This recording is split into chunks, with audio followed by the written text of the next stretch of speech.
முதல் வாசகம் மீகா ஆகமம் அதிகாரம் 7 திருவசனங்கள் 14 முதல் 15 மற்றும் 18 முதல் 20 வரை. ஆண்டவரே, உமது உரிமை சொத்தாய் இருக்கும் மந்தையாகிய உம்முடைய மக்களை உமது கோலினால் மேய்த்தருளும். அவர்கள் கர்மேலின் நடுவே காட்டில் தனித்து வாழ்கின்றார்களே. முற்காலத்தில் நடந்தது போல அவர்கள் பாசானிலும் கிளையாத்திலும் மேயட்டும். எகிப்து நாட்டிலிருந்து நீங்கள் புறப்பட்டு வந்த நாளில் நடந்தது போல நான் அவர்களுக்கு வியத்தகு செயல்களை காண்பிப்பேன். உமக்கு நிகரான இறைவன் யார்?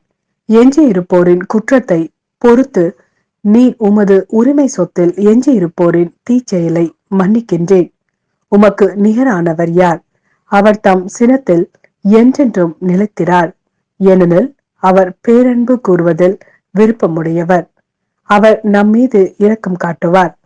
நம் தீ செயல்களை மிதித்து போடுவார். நம் பாவங்கள் அனைத்தையும் ஆழ்கடலில் எரிந்து விடுவார். பண்டைய நாளில் எங்கள் மூதாதையருக்கு நீர் ஆணையிட்டு கூறியது போல யாக்கோப்புக்கு வாக்கு பிறழாமையையும் ஆபிரகாமுக்கு பேரன்பையும் காட்டி அருளினீர். இது ஆண்டவரின் அருள்வாக்கு. இறைவா, உமக்கு நன்றி.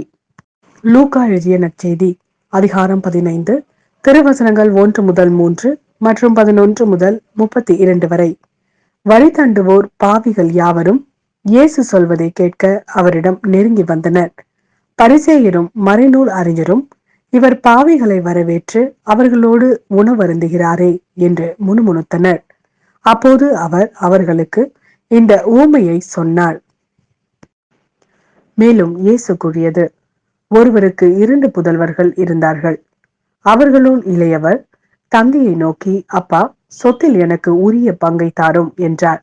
அவர் சொத்தை அவர்களுக்கு பகிர்ந்து அளித்தார். சில நாட்களுக்குள் இளைய மகன் எல்லாவற்றையும் திரட்டி கொண்டு தொலை நாட்டிற்கு நெடு பயணம் மேற்கொண்டார். அங்கு தாறுமாறாக வாழ்ந்து தம் சொத்தையும் பாழாக்கினார். அனைத்தையும் அவர் செலவழித்தார். பின்பு அந்த நாடு முழுவதும் கொடிய பஞ்சம் ஏற்பட்டது.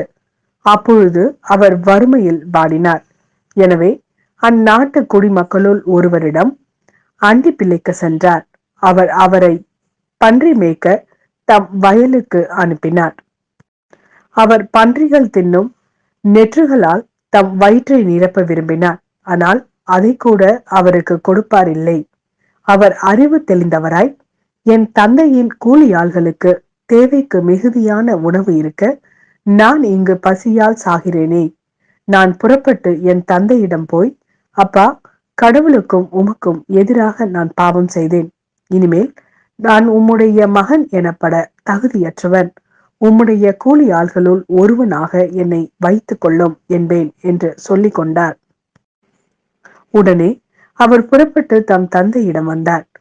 தொலையில் வந்து கொண்டிருந்த போதே அவர் தந்தை அவரை கண்டு பரிவு கொண்டு ஓடிப்போய் அவரை கட்டி தழுவி முத்தமிட்டார்.